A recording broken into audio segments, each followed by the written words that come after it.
Okay, so today we will be doing demand. ठीक है, देखो सबसे पहले जो नॉर्मल पहला मिसकंसेप्शन है इस टॉपिक को लेके वो ये कि आदमी को लगता है कि वांट और डिज़ायर दोनों सेम चीज़ है। वांट, डिज़ायर और डिमांड, ये तीनों में बहुत डिफरेंस है।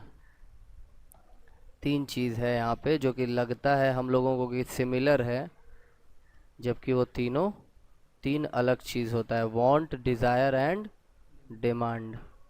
ठीक है।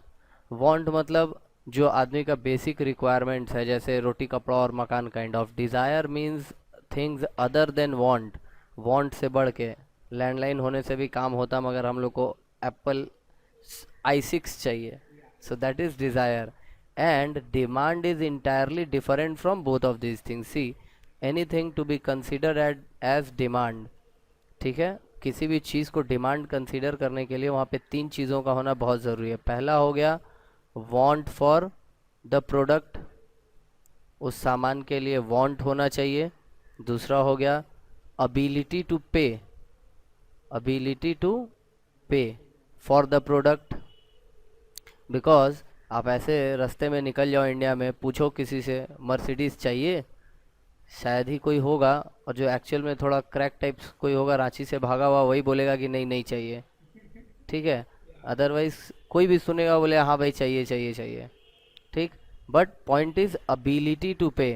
सिर्फ वांट होने से नहीं हो गया, you must have the ability to pay for the product. Then third thing is willingness to pay, willingness to pay. ठीक है। अब एग्जाम्पल ले लेते हैं इसके ऊपर। लेट से हमको वर्ल्ड टूर पे जाने का बहुत मन है, तो वांट है, वांट फॉर द प्रोडक्ट। हम बहुत अमीर आदमी है, I have the ability to pay also, लेकिन हम सोच रहे हैं कि यार पहले वो बिजनेस का वाला एक काम था वो कर लेते, पहले उसमें पैसा लगा लें, फिर तो मतलब न दुनिया भागा जा रहा है ना हम मरे जा रहे हैं। ठीक है, तो बाद में चले जाएंगे। सो पॉइंट इज कि इसमें can this be considered as demand? Answer is no. Why? Because यहाँ पे सब है, विलिंगनेस नहीं है, willingness to pay for the product नहीं है। ठीक है। बहुत टाइम में क्या होता है कि अगर पैसा होता तो दे देते, विलिंगनेस है, मगर क्या करें, पैसा ही नहीं है, अबिलिटी नहीं है। होता तो दे देते कसम से एकदम, लेकिन क्या करें, पैसा ही नहीं है। तो ये सारा चीज़ है, तीनों चीज़ जब तक नहीं मिलेगा एक जगह पे, हम लोग इस चीज़ को डिमांड कंसिडर नहीं कर सकते। नाउ नेक्स्ट इज, देखो जो तुम्हारा पैराग्राफ यहाँ पे दिया हुआ है, meaning of demand. Meaning of demand यहाँ पे अलग से इसी तीन चीज़ को बोला गया है इस पूरे पैराग्राफ में। ठीक है। यहाँ पे बोला गया है demand for any commodity refers to the amount of that commodity that will be purchased, that is the amount which consumers are willing and able to purchase, willing and able to purchase at a particular price during the particular period of time. ठीक है।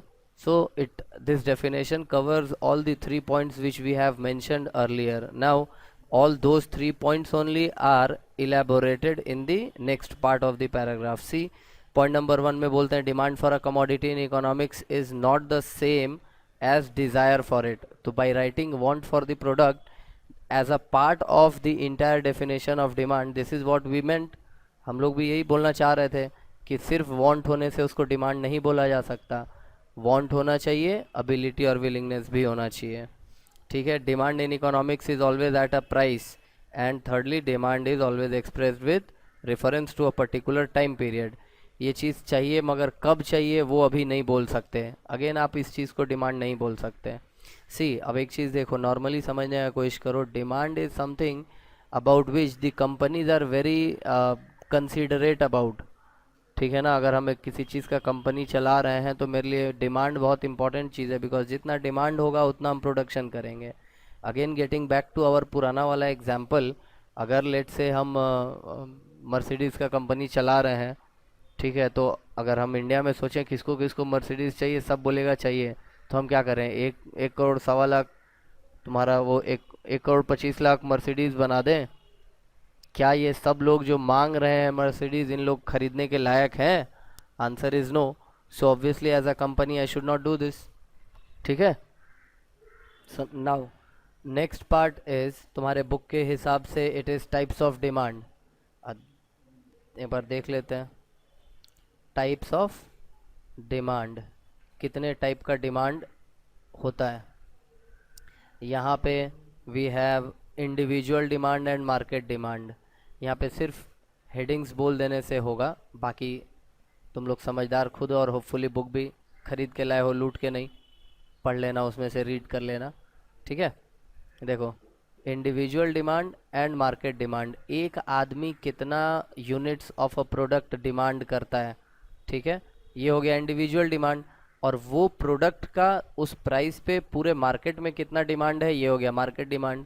Simply put, अगर normal में बोलने की कोशिश करें तो सारे इंडिविजुअल्स जो मार्केट में हैं उन लोग का इंडिविजुअल डिमांड को अगर एग्रीगेट कर दिया जाए, दैट इज़ जोड़ दिया जाए, तो we can find out market demand for that particular product, ठीक।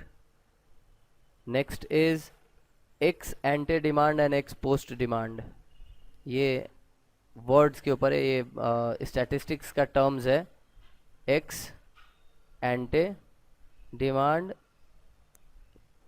एंड एक्स पोस्ट, ठीक है। देखो, इसको सिंपल में समझने के लिए अपने एक एग्जांपल यूज़ कर सकते हैं। नॉर्मल चीज़ जो हम लोग नॉर्मल लाइफ में देखते हैं, दैट इज़, सुने हो ना कि एग्ज़ाम पोस्टपोन्ड हो गया, प्रीपोन्ड हो गया। पोस्ट मतलब बाद में, ठीक है, प्री मतलब पहले। यहाँ पे एक्स पोस्ट डिमांड का मतलब पास्ट डेटा से, ठीक है, यानी कि इस चीज़ के ऊपर पिछला डेटा, पिछला डिमांड कितना था। पोस्ट यानी it relates with past. And x एंटे, ये जो टर्म यहाँ पे दिया हुआ है एक्स एंटे, ये वर्ड डिराइव किया गया है actually from the word anticipated. Anticipate माने क्या, अंदाज़ा लगाना। सो सिमिलरली एंटीसिपेट मतलब फ्यूचर टर्म्स, आगे का अंदाज़ा लगाना, और anticipated demand, x ante demand का मतलब हो जाता है demand, future demand for any particular commodity. And expose demand का मतलब हो जाता है present demand, sorry past demand for any particular commodity, ठीक है। तो x एंटे and expose demand. Third यहाँ दिया हुआ है joint demand. Third is joint demand. Joint demand का मतलब, जॉइंट डिमांड का मतलब हो गया, जैसे कोई एक पर्टिकुलर चीज़, अगर चाय चाहिए तो इसका मतलब हमको चीनी और दूध दोनों चाहिए होगा, चीनी और मिल्क, शुगर और milk both. So this is joint demand. Derived, actually देखो, अब जो टर्म्स में हम लोग जाएंगे वो थोड़ा सा कॉम्प्लिकेटेड होगा। वाई? बिकॉज वो सिमिलर टाइप्स पे आएगा क्वेश्चंस, ठीक है। जैसे कि ये joint demand refer to the demand for two or more goods which are used jointly. तो यानी जो हम लोग एग्जांपल लिए चाय का, वो हो जाएगा derived demand, the demand for a commodity that arises because of the demand for some other commodity.